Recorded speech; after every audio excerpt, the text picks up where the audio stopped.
So ek was 19 jaar oud gewees, net na skool en die ding is ook, omdat ek so skynheilig was, ek was baie goed om al hierdie goed weg te steek. So my arme ma het eers soos jare later uitgevind van al hierdie goed wat ek gedoen het, want so het ek dit net weggesteek. Op die ouderdom van 19 was ek een aand, jy weet, uit gewees, lekker gedrink gewees. Ek ry toe huis toe en ek besef toe ek moet net soos 'n paai of iets kry, dat ek net actually my huis haal en ek stop toe by 'n garage, loop in die garage in, kry 'n pakkie Simba chips. So in my dronkenskap trip ek oor daai einste chips rak en ek val deur die venster, deur die voorste venster van die garage. En ek lê daar in die glasstukke en ek seer. En dis pyn, ja. En die arme petroljoggie wil my ophelp, maar ek is so overwhelmed in die oomblik, ek dog hy wil my fight. So toe slaan ek hom. En toe slaan ek hom in die hospitaal in.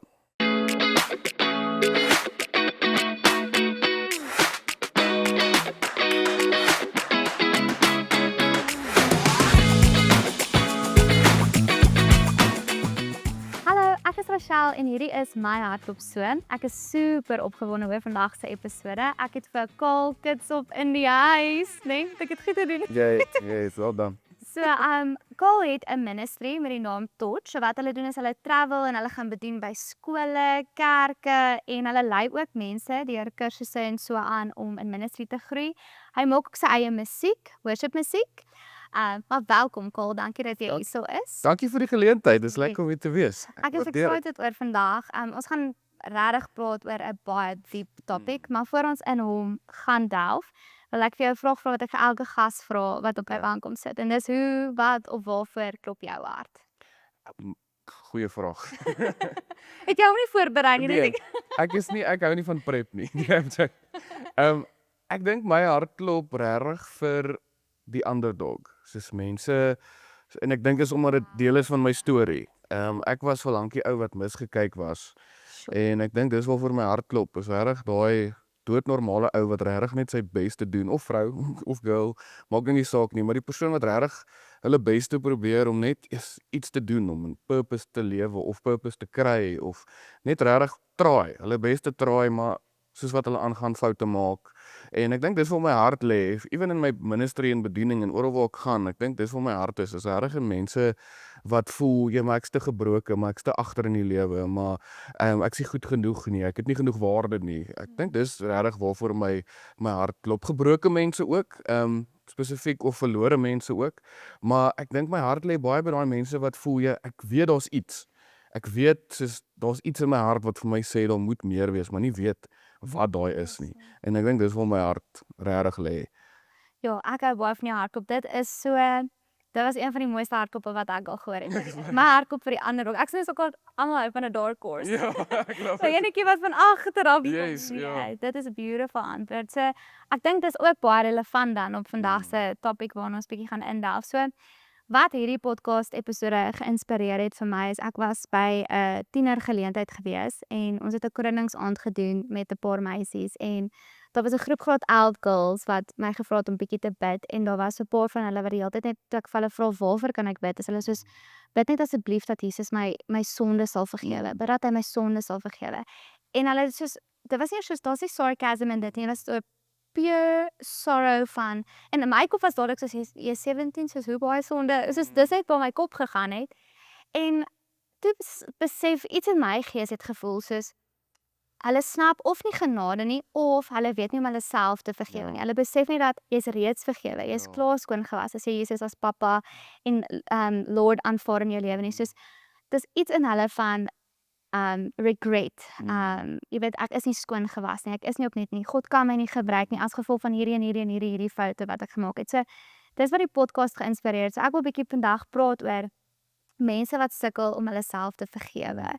En baie keer as ek ook soos ietsie, kom ons sê, ek het al baie keer dan hoor ek die duiwel sê, maar jy kan nie hierdie doen wat jy doen nie, want jy het hierdie en hierdie foute, soos jy is nie die perfekte persoon nie, en dan kom steel dit half bietjie van die roeping wat mense op mense lewe het, want jy wil vir jouself sê, weet jy wat, ek is nie goed genoeg om hierdie te kan doen nie. So ek wil net bietjie daai goed aanspreek. So die eerste vraag wat ek jou wil vra, het jy al persoonlik, gevoel, het jy al gevoel jy het foute gemaak of iets gedoen waaroor jy spyt is, en daai gedagte wil jy nie los nie, en jy sukkel om jouself te vergewe?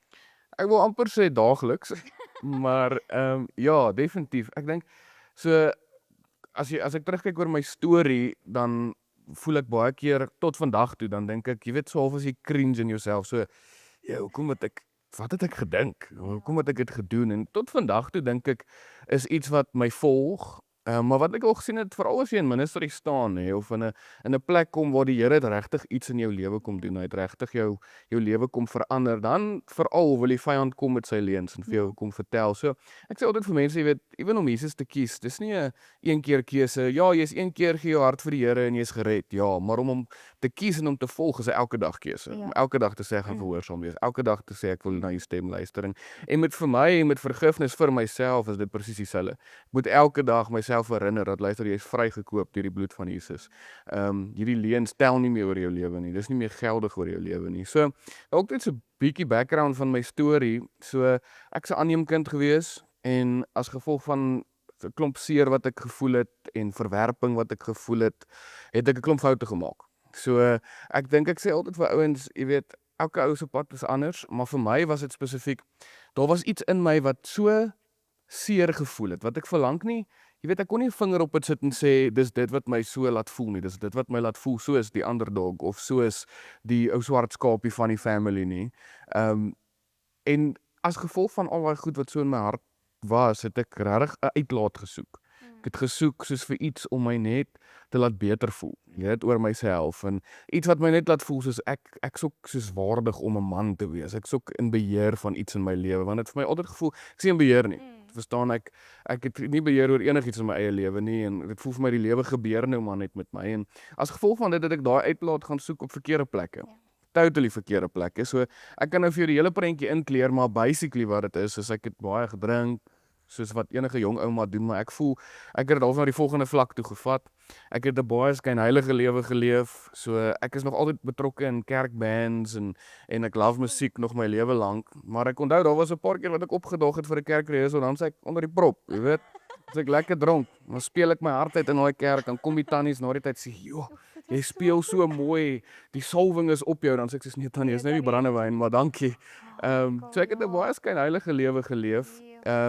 Ek het baie foute gemaak met meisies. Ek dink omdat ek wou voel, jy weet, ek's half in beheer, het ek altyd myself gechallenge en gesê, okay, as ek daai girl se hart kan wen, jy weet, dan gaan ek voel soos the man, en dan wen ek hulle hart, en dan besef ek, ja, maar ek wil nie eintlik jou hart hê nie, maar nou het ek hom, en dan verstaan, en as gevolg van dit het ek klomp foute gemaak, ek het commitment issues gehad, jy weet, al daai, ek kan vir die hele prentjie inkleer, maar ek klomp foute gemaak, maar daar was altyd hierdie hinkering in my hart van, ek wil 'n regte man van God wees. Jy weet, ek wil 'n opregte lewe vir die Here leef, en ewen in my skynheilige dae, vandag kan ek nou daar lag, maar in daai tyd was dit reël, jy weet, soos ek kom op 'n Sondagoggend by die kerk en ek weet ek moet beter wees. Soos ek weet ek moet streef na heiligheid, ek weet ek moet ophou hierdie goed doen, maar sodra ek weggaan, dan voel dit vir my, okay, maar whatever, ek wil net weer beter voel vir 'n oomblik, jy weet, en so dink ek ons almal het soos 'n half 'n manier van 'n uitlaat, of 'n manier wat ons laat beter voel, en ek dink soos al daai foute wat ek gemaak het half opgehoop, jy weet, al daai seer en goed het half opgehoop, tot op 'n oomblik,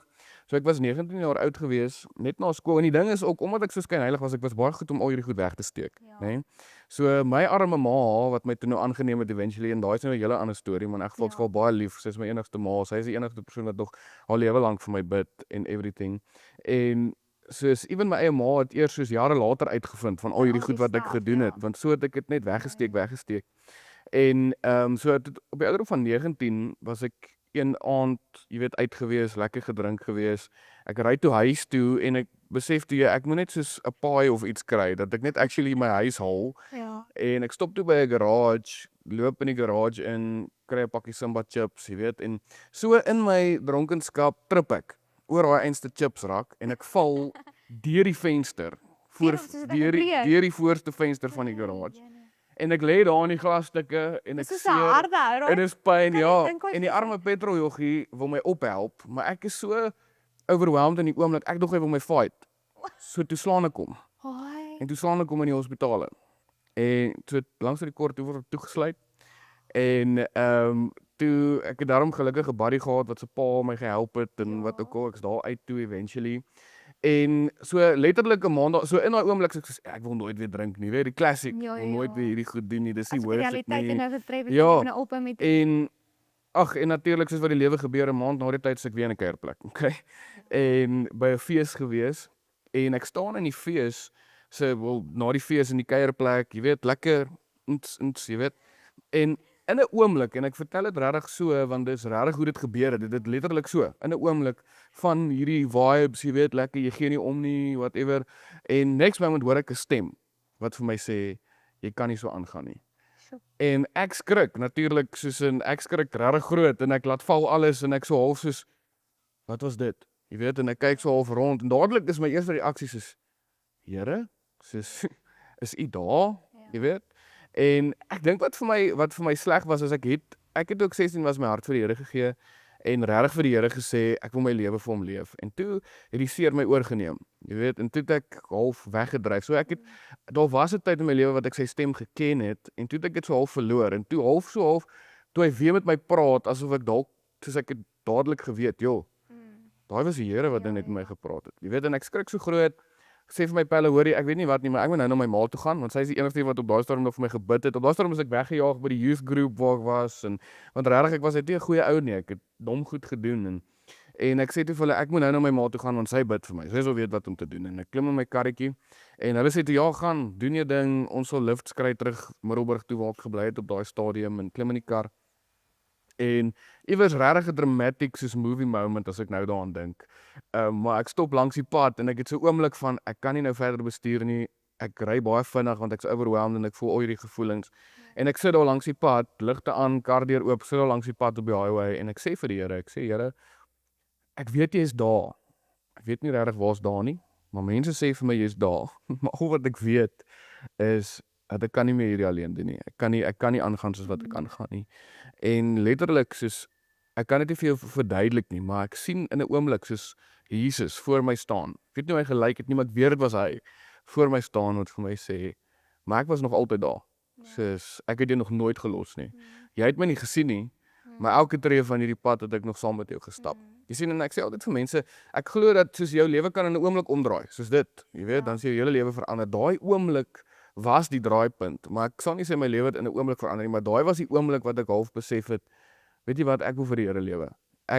Hierdie goed is nie worth it nie. Al hierdie ander goed is nie worth it nie. Ek wil vir die Here lewe. En van daai oomblik af tot en met vandag toe, en dis nou al seker 10 jaar later, 11 jaar later, wat dis maar 'n journey. Jy weet, so ek het daai jaar dat ek besluit ek drink nie meer nie, ek rook nie meer nie, en soos ek sê, van daar was dit so stelselmatig, okay Here, nou vertrou ek U met hierdie, nou vertrou ek U met hierdie, nou gee ek hierdie oor, nou help my om te genees van hierdie, en ek het genees van So jy sê dan dis soos 'n daily ding nog ja, steeds, dis nog steeds 'n daily ding. Ek sal baie verder, maar ek dink dis vir ons almal 'n daily ding. Jy weet, ek dink nie dis net een oomblik. Ja, dis een oomblik en jy skoon gewas deur die bloed van Jesus, maar dan moet jy jou behavior ook verander, nê?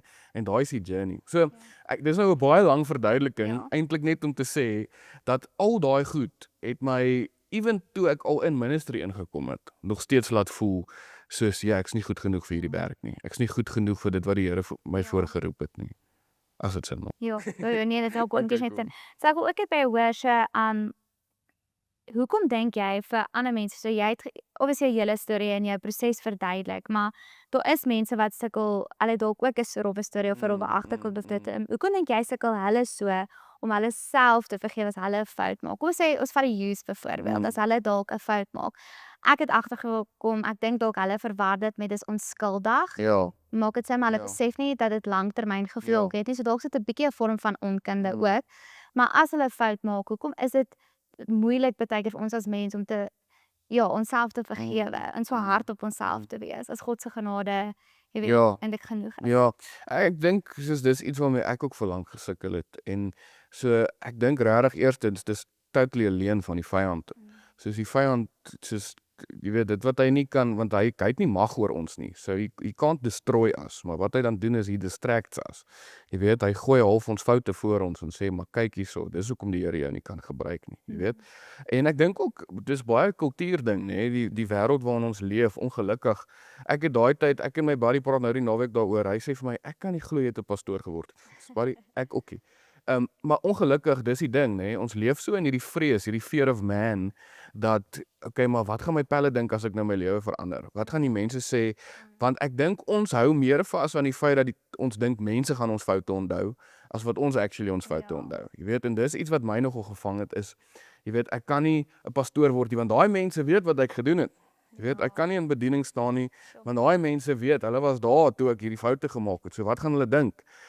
En omdat ek ook 'n geskiedenis het van skynheilig wees, was ek so half as hulle gaan dink ek's net nog steeds skynheilig.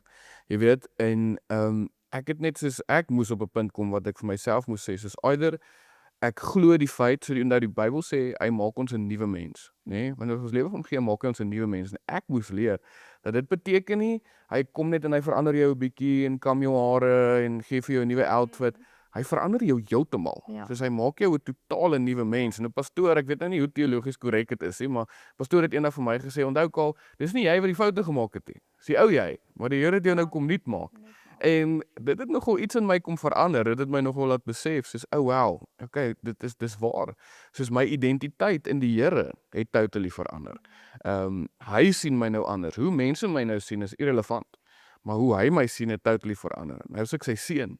Hy is nou my hemelse Vader.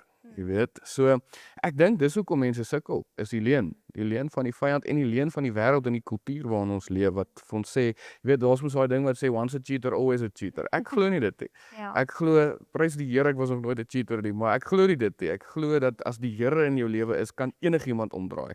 So ek sou enige getuienis vertel, maar ewen met my pa is 'n baie harde ou gewees, vir lank nie die Here gedien nie en letterlik in sy 60's het hy sy hart vir die Here gegee. En nou is ek en hy so, tight, soos in 'n verhouding en dis my getuienis dat die Here kan letterlik enige iemand se lewe heeltemal kom omdraai.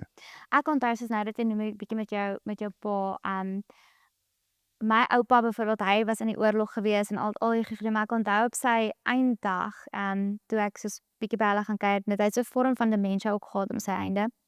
Toe het hy net vir my gesê, as almal weggaan, dan kom hy so 'n bietjie na my toe en ek weet nie heeltemal of hy my kan onthou of nie onthou, maar hy het net my die hele tyd gevra soos, dink jy die Here het my vergewe? Dink jy die Here het my vergewe vir obviously want ek kan net dink in die oorlog en al daai goed en dat dit die ding was wat hom die meeste gejaag het en ek het geglo dis hoekom my oupa hy het gesukkel om tot rus te kom. Want daar was 'n ding van om ook te besef soos my jy is vergewe, soos dit is okay. Maar dit is baie lief vir Jesus. Ek het die meeste by my oupa die Bybel gedeel en al daai goed, maar dit het hom die verskriklik die hele tyd gehaat oor die goed wat hy gedoen het. En dit is my altyd so seer om te sien hoe mense hulle self eintlik in bondage gaan sit. Ja, presies. So dit is ook interessant. So ek wil 'n bietjie by hoor, so jy het nou eintlik dit 'n bietjie genoem, selfvergifnis is 'n day-to-day keuse, dis 'n elke dag ding. So ek wil 'n bietjie hierdie vra, want dalk is daar soos 'n verskil. So in jou opinie of wat dink jy, soos is daar verskil tussen skuldgevoel, soos jy het skuldgevoel, 'n skuldgewete oor ietsie, of 'n skande dra, so shame, en of ware berou, soos ware repentance. Is daar soos 'n verskil tussen die drie? Hoe Ja, jy dit definitief. bietjie opsom? Definitief. Ek Sodat dink mense kan vasstel waar nou jy vas. ja, ek dink definitief. Ek dink ewen as ek terugkyk oor my storie, daar was 'n gedeelte van shame wat ek glo die vyand oor my kom sit het, oor my laat hang het. Soos jy kan nie want hierdie. Dan was daar skuldgevoel dood eenvoudig uit soos goed wat ek nog nie in die lig gebring het nie. Jy weet, goed wat ek nog nie soos vir die Here mee vertrou het nie. Verstaan wat ek het skuldig gevoel het. Ek was so half soos en dan dink ek ook, jy weet, en ek dink dis waar die krag lê, okay? Die feit dat ek dink wanneer ek en jy aanvaar dat Jesus het klaar die prys betaal, like vir al daai foute, al daai goed wat ek gedoen het, hy het reeds die prys betaal vir dit. Maar dan ken ek ken baie ouens, kyk, ek werk met baie gebroke mense en ek vertrou regtig altyd die Here vir wysheid, maar ek het ook al gesien, dan sit 'n ou voor my, dan sê hy vir my, nee, jy weet, Karl, ek het al hierdie foute gemaak en nou het my vrou my gelos, maar like ek wil net repent want ek wil net my vrou terugwen, jy weet. En dan dan repent die ou en wen hy sy vrou terug. En dan 'n maand later dan sê hy presies waar hy was en dit sê vir my, jy weet, dit was half en ek dink dis waar ons moet versigtig wees. Ons moenie repent net om iets te gain nie. Jy sien, ek glo nie in 'n prosperity gospel waar as ons hierdie doen, dan gaan die Here hierdie doen nie, want dan is dit 'n transaksie. Okay, die Here werk nie in transaksies nie. Hy dis vrylik vir ons beskikbaar, jy weet. Maar wat ek glo rondom dit is dat wanneer ek en jy regtig repent, regtig ons harte oopmaak vir die Here en regtig 'n ontmoeting met die Here het, dan roep hy ons na heiligmaking. Verstaan? En dit ek sê altyd vir mense, die Here is vir jou lief net soos wat jy is, maar hy is te lief vir jou om jou so te los. En ek dink dis iets wat ek moes leer, soos dis nie omdat die Here my wil straf dat hy my roep na 'n beter of 'n heilige lewe nie, dis omdat hy lief is vir my. Is omdat hy my wil beskerm, is omdat hy weet daar's meer vir my en dit alles lê in sy beloftes, jy weet. So ek dink daar's definitief 'n verskil in dit. Ek dink wat gebeur vir my is die skuldgevoel is vir my altyd 'n teken dat okay, ek het nodig om hierdie in die lig te bring. Jy weet, onthou die Here sê ek hou van dit. ja, nou die Here kan net werk met dit wat jy vir hom gee. Nee, hy's 'n gentleman. Die woord sê vir ons hy staan by die deur en hy klop, maar iemand moet die deur oopmaak. Right? Hy's nie die tipe ou wat net instorm en kom oorneem nie. Hy vra vir jou, lê hierdie goed by my voete neer. Gee hierdie shame, hierdie skuldgevoel vir my. En dan kan hy daarmee werk. Verstaan want dan sit Ek nie dis hoekom mense ook sukkel met selfvergifnis omdat Ja. hulle dalk in 'n plek is wat hulle dit nog nie Ja. jy weet, Ja, oor presies het dit. nie. En dit was 100% verlang my storie gewees. Daar was soveel goed wat ek gevoel het, okay, ek betree nou die bediening, jy weet, ek begin nou in 'n leierskaprol, ewen net in my youth group, daai dit is klein groepie leier wat ook al. Begin nou, maar ek kan nie hierdie goed sê nie, hardop sê nie, want dan gaan hulle my posisie wegvat, jy weet, dan gaan hulle my nie en dit het my opgevreet, jy weet, tot op 'n plek wat ek wou nog foute maak en ek wou weer terugval en word die vyand daai shame oor my laat hang het en ek dink 100%. Soos ek dink ons verantwoordelikheid met die skuldgevoel is om dit in die lig te bring. Ja. Om te sê Here, hier is dit. Verstaan? Want dan wanneer dit in die lig is, het dit nie meer mag oor jou nie. Is wanneer ons dit in die donker hou wat dit 'n mag het oor ons. Ek hoop hierdie vraag gaan sin maak, maar soos wat wil jy sê vir iemand wat sit met soos regret, soos ek is spyt oor iets. Soos wat sal raad sal jy gee vir iemand om nie, jy weet half dat hulle spyt of regret of wat ook al ook bietjie half identiteit vorm of Ja. so nie, maar soos iemand wat dalk sit met baie regret of spyt of is ag ek moes nie hierdie nie wat Ja. ek het Ja. nie noodwendig na die erge goed nie, maar soos 'n bietjie oor spyt. Ja, ek dink wat ek ook geleer het is dat die Here die vermoë om enigiets te gebruik vir sy koninkryk. So hoe ek dit nou deesdae sien is ek het ook baie regret oor baie goed wat ek gedoen het, gesê het dat ek voel ja, ek kon daai net vermy het, dit sou beter gewees het. Maar die Here het die vermoë gehad om my keer op keer te bewys dat luister, selfs die foute wat jy gemaak het, moenie dink ek kan dit nie gebruik nie. Ek meen hier sit ek nou vandag by hierdie podcast en ek het nou die vermoë om uit my foute uit vir mense te sê luister, ek sê nie vir jou moenie hierdie doen omdat ek dink ek slim nie. Ek sê vir jou moenie hierdie doen Praat dit ervaar. want ek het dit gelees, jy weet. Ja. So ek dink regtig soos my beste advice vir iemand wat sit met regret is om te besef dat die Here het 'n plan met elke detail. En ewen die foute wat ons maak, kan hy gebruik vir sy goed as hy hom sal toelaat, jy weet. En ek dink ook wat ons moet besef as mens en dis eintlik nie baie geestelik nie, dis om te aanvaar dat op die einde van die dag ons is almal mens. Soos ons het almal foute. Soos mense hoor baie keer my storie en dan dink ek, ja, ek voel baie keer so dom om my storie te deel want is nie lekker altyd, jy weet. Baie keer wil ek wil ook kan sê, ja, ek het nog my lewe lank die Here gedien, alles was nog net mooi en goed en ongelukkig is dit nie my storie nie. En dan dink ek baie keer, ja, my storie is bad. Dan kom maar 'n ander ou dan vertel hy sy storie en ek sê, okay, ek het niks op jou nie, ou. Soos jou storie, like wow. Verstaan en ek dink dis net om tot die besef te kom ons almal het 'n storie. Ons almal het 'n background, ons almal het foute, ons almal het seer. Dit maak jou nie beter nie. Party mense steek dit ongelukkig net beter weg as ander. Maar die punt is as jy regret voel ons almal voel dit. Hoe sou jy sê om dalk dit maklik te maak vir mense om soos prakties of ek weet nie hoe ek dit weet kan stel nie, maar hoe ontvang 'n mens dan God se genade wanneer jy voel soos jy verdien dit nie? Net om dit bietjie te Ek dink dis waar die krag lê in die feit dat ons dit nie verdien nie. Ons doen regtig nie.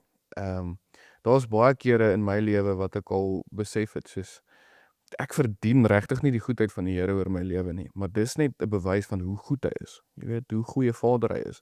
So nou as ek deesdae travel en ek's baie dankbaar, soos die Here het my hele storie kom omdraai, jy weet, en hy het regtig ek het regtig op 'n punt gekom waar die mag van die vyand is nie meer oor dit. Ek voel nie meer skuldig om my storie te deel ewen nie, want ek weet soos die Here het my totally kom vrymaak. Hoe hy my sien is heeltemal anders. Nou as ek so travel dan sê mense altyd vir my, jy weet, ag, jy doen sulke goeie goed vir die Here. Jy weet, en dan sê ek soos nee, ek doen dit nie vir die Here nie. Dan sê hulle soos ekskuus, wat bedoel jy? Dan sê ek soos ek doen dit nie vir die Here nie. Ek doen dit as gevolg van die Here. En ek dink dis waar die krag lê, die feit dat ek doen nie wat ek doen om die Here te please nie. Ek doen dit nie vir sy goedkeuring of vir sy liefde nie. Ek doen dit omdat ek dit klaar het. Jy weet, ek doen dit want ek het dit nie verdien nie, maar hy het klaar vir my gegee. Dis hoe goed hy is. Ek het klaar sy liefde. Ek hoef nie te fight en te preek en te skree sodat hy my sal raak sien nie. Ek doen dit want hy het my klaar raak gesien. So ek doen dit nie vir die Here nie, ek doen dit vanuit my verhouding met die Here. Dis baie mooi. Ek hou van daai.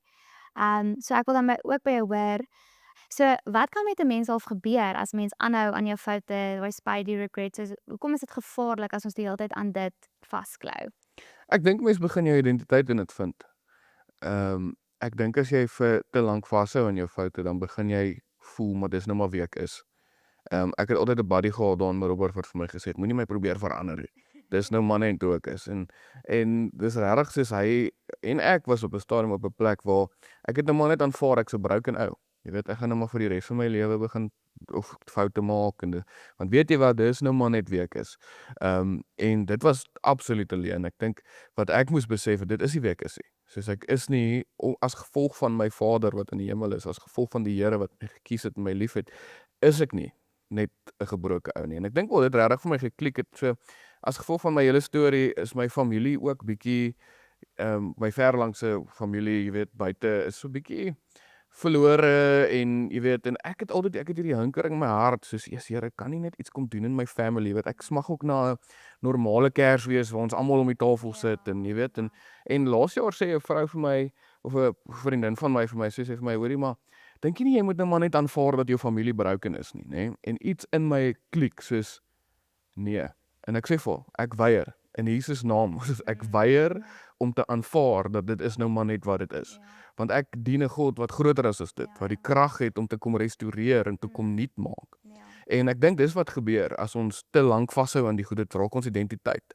Dit raak wie ons is. Ek is nou maar net 'n gebroke ou. Ek gaan nou maar net nooit hierdie goed bereik nie want dis nou maar net nie vir my nie wat alleen is. Want die Here het vir ons almal 'n spesifieke doel, 'n mooi plan, 'n hoop vir ons toekoms. Ja, dit kom stel baie van jou eie Ja, as jy ja. vasklou in daai goedjies. So, hoekom dink jy is dit vir ons makliker om ander mense te vergewe, maar sukkel om ons self te vergewe? Of sou jy stry en sê dis makliker om jouself te vergewe as om ander mense te vergewe? Nee, ek dink is moeiliker. Ek dink dit hang maar af, maar vir my was dit moeiliker om myself te vergewe. So byvoorbeeld in my storie, ek onthou daar was hierdie een keer wat soos ek het regtig as gevolg van al die foute wat ek nou gedeel het en wat ook al het ek regtig toe ek nou begin stap met die Here ervaar, okay, maar ek moet dit op myself vat en vir al hierdie mense gaan vra om my te vergewe en vir hulle te sê, maar ek vergewe hulle ook want daar was 'n paar mense wat ook skuldig was in die proses en ek het vir elkeen toe uitgereik en soos baie van die meisies en baie van die ouens om wie ek gekuier het en baie van my pelle wie ek seer gemaak het in die proses wat deel was van daai hele okay, maar jy is my pel by die kerk, maar jy is nie my pel in die wêreld nie, of jy is my pel in die wêreld, maar jy is nie my pel by die kerk nie. Baie van daai mense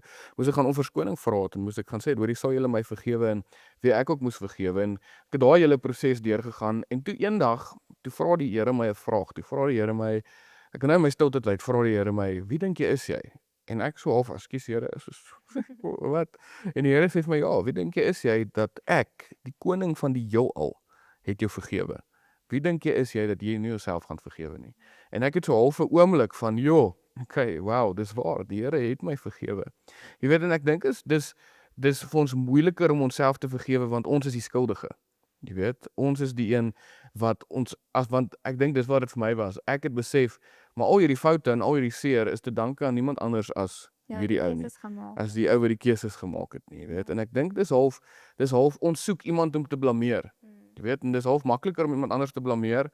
Maar wanneer jy tot die realiteit kom dat ek blameer eintlik nou myself, ek dink dis hoekom dit dan moeilik is om jouself te vergewe. Yes. En dan so wat as iemand oor en oor dieselfde foute maak en mense dalk hierdie ding in hulle kop van, maar God raak nou moeg vir my. Wat sal jy sê vir 'n persoon wat dalk so voel? Ek dink dit is so normaal, want ek dink baie mense met wie ek werk en my storie, dis 'n patroon. Jy weet, dis maar half 'n kyk, voel 'n bietjie beter en nou gaan ek aan my lewe en dan raak lewe weer besig en dan val ek in dieselfde goed in en dan die patroon repeat. So ek dink net dis die amazing ding van die Here, sy arms is altyd oop. So hy raak nie moeg vir jou. Hy raak nie moeg vir jou foute nie. Kyk, as hy moes moeg raak vir my, het ek nie hier gesit vandag nie. En ek so dankbaar die Here het nie moeg geraak vir my nie. Maar ek dink, ek sê altyd vir ouens en kom ek sê dit ook net hierdie, ek dink dis belangrik om te onthou. Jy weet, ek bedien nou deesdae baie en ek's dankbaar op so social media het ek nou al redelik 'n paar video's uitgesit en mense kyk dit en dis awesome. Maar dan het jy nou ook daai paar oomies, jy weet, wat daar in jou ek belowe daar's 'n punt aan hierdie. Ja, het jy 'n paar oomies wat daar in jou comment section inslide, jy weet, en vir jou sê, jy weet, ja, hierdie ou streel net jou ore, jy weet, of hy's 'n balprofeet. En dis alles omdat ek hoop preek, omdat ek preek dat Jesus het die prys betaal en ek preek nie wet nie, want ek glo dit nie onder die wet nie, dit is onder die bloed van Jesus, jy weet. En hoekom ek hierdie mention is, ek dink daar's baie mense wat dieselfde patrone repeat as gevolg van ouens of as gevolg van die feit dat jy jouself laat glo, jy gaan nooit goed genoeg wees nie.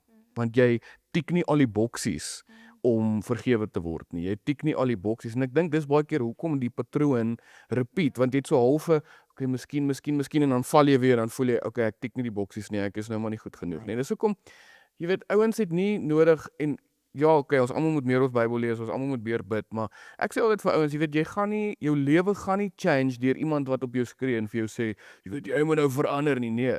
Wat ons nodig het is 'n encounter met 'n lewende God. En dis wat my lewe verander het. Nie een of ander ou wat op my kom skree het, jy weet, repent, draai van jou. Nee, ek glo dis die waarheid. Ons almal moet repent en ons almal moet, maar wat my lewe verander het is 'n encounter. En dis hoe die cycle vir my gebreek het, daai patroon wat jy nou van praat. Dis hoe dit in my lewe gebreek het. Dis die oomblik toe ek 'n opregte encounter gehad het met Jesus en gesien het, joh, maar dis hoekom hy my uitroep. Ja, en hy het nie op jou opgegee Ja, nie. dis hoekom hy my uitroep. Dis hoekom hy my vra om 'n heilige lewe te leef. Dis hoekom hy my nader trek in sy hart, sodat ek kan sien. Hy wil my beskerm. By hom is ek veilig. Jy weet, en dis waar die patroon regtig vir my gebreek het. Yes. En jy het nou obviously die storie, die ek was nou weer altyd van ek weet ek het die wille storie. Ek het altyd gevoel my testimony is nie so significant nie. Ja. Want ken nie dis soos dat ek vir mense altyd sê en sê nee, ek weet ek het jou storie maar anyway. Hoe leef 'n mens met 'n herinnering van iets wat jy wens jy nooit gedoen het? Dis soos hoe maak jy 'n mens met? Verstaan, jy kan niks wat jy doen erase nie. Like dit gaan jou volg. Dit gaan somewhere somehow duik daai gedagte weer op. Ek dink nie enige iemand ek weet nie, maar ek het net al ervaar is dit is nie van ja, jy kan jouself vergewe, jy kan God het jou vergewe, jy kan al die gedeur gaan, but somewhere somehow you may have to make peace with it. Soos hoe kry 'n mens dit reg om wel dit is nou my storie, verstaan, en dan soos jy sê dit was nie maklik in die begin om heeltyd jou getuienis te deel en oor daaroor te praat nie, maar hoe het jy half dit reg gekry om soos saam met jou storie te leef? Dis 'n baie goeie vraag. Sorry, ek vra vir jou baie moeilike vrae. Nee, dis regtig 'n goeie vraag want ek Ja. dink is super relevant. En is eintlik crazy want ek en my een buddy, hy's nou al 14 jaar, een van my beste chommies en hy het nou die naweek kom kuier, sit ons daar in die braaikamer en chat ons so. En ons begin toe daaroor praat en hy sê toe vir my want hy deel ook met sy eie seer en sy eie goeie en hy het sy pa verloor, sy boetie verloor. So hy dra ook 'n klomp goed en hy sê toe vir my ja, ek moet seker een of ander tyd nou net al hierdie goed soos begin deel met dit. En hy doen, dis nie dat hy nie doen nie, hy doen. En hy vertrou die Here en hy stap op pad met die Here, maar toe sê ek vir hom ek wonder net, nê. Ek glo die Here kan jou hart heeltemal kom restoreer, definitief. Maar toe sê ek vir hom ek wonder of ons as mens ooit regtig heeltemal oor dit gaan kom. Jy weet, soos of ek ooit heeltemal regtig gaan vrede maak met my storie. Ek het vrede in my hart dat die Here my gekies het. My hart is heel. So ek het nie gebrokenheid nie. Ja, ek het nie meer gebrokenheid nie, maar tog is al kere, jy weet, wat ek ook wens. Yes, ek wil net ook 'n normale family. Ek wil ook net 'n normale storie en hy ook. Ek kan imagine, jy weet, ek wil ook net 'n pa hê in my lewe, jy weet. En toe sê ek vir hom, daar's 'n gedeelte in die woord wat sê jy weet, tel op jou kruis, dra jou kruis, jy weet. En jy kan nou baie teologies debatteer oor wat dit beteken, maar toe sê ek vir hom, ek het al gewonder, is dit nie baie keer net ons kruis wat ons moet dra nie? Die feit dat ons moet nou maar aanvaar, jy weet, die Here is met ons, hy dra ons maar. Punt van die saak is hy het nie 'n pa nie. Punt van die saak is ek het 'n gebroke storie en 'n gebroke verlede. En is dit nie net maar net een van daai goed wat ek moet vrede maak en sê weet jy wat, dit is nou maar wat dit is. Die Here het dit kom gebruik, hy het kom heel maak, hy het my hart kom herstel. Maar op die einde van die dag soos en hier's die ding wat ek doen prakties nou. Wat ek doen is wanneer ek terugdink aan 'n storie, is dit vir my half 'n reminder van hoe ver die Here my gebring het. Wow, ja, dis Jy weet so en ek dink ook dit kan baie keer iets in jou doen. Soos vir my is dit soos as ek byvoorbeeld dink aan joh, ek voel nie nou goed oor daai nie want ek weet ek het ook daai selfe fout al gemaak. As ek so half is joh, maar hoe goed is die Here? Jy weet dat hy my van daar af. Jy weet my ma het altyd gespot en sy het my die drein uitgelok met 'n stukkie suurkaas.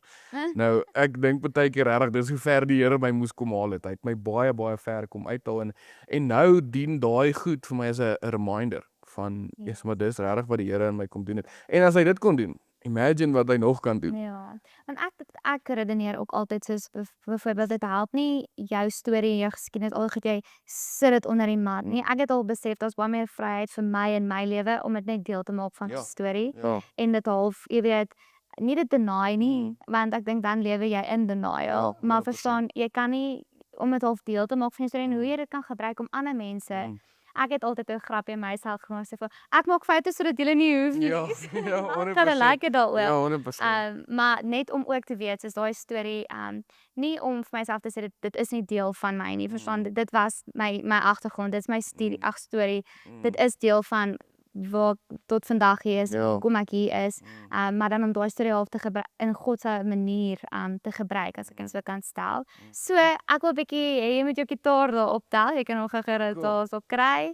En dan ons bietjie vertel net van 21 jaar en Ja. dit so 'n klein stukkie van dit sing. Net ja. So hierdie liedjie is na in my hart. Ek het hom geskryf toe ek 21 jaar oud was. Ek het so kom ek net om konteks te gee, op 21 toe het ek al 'n pad met die Here begin stap.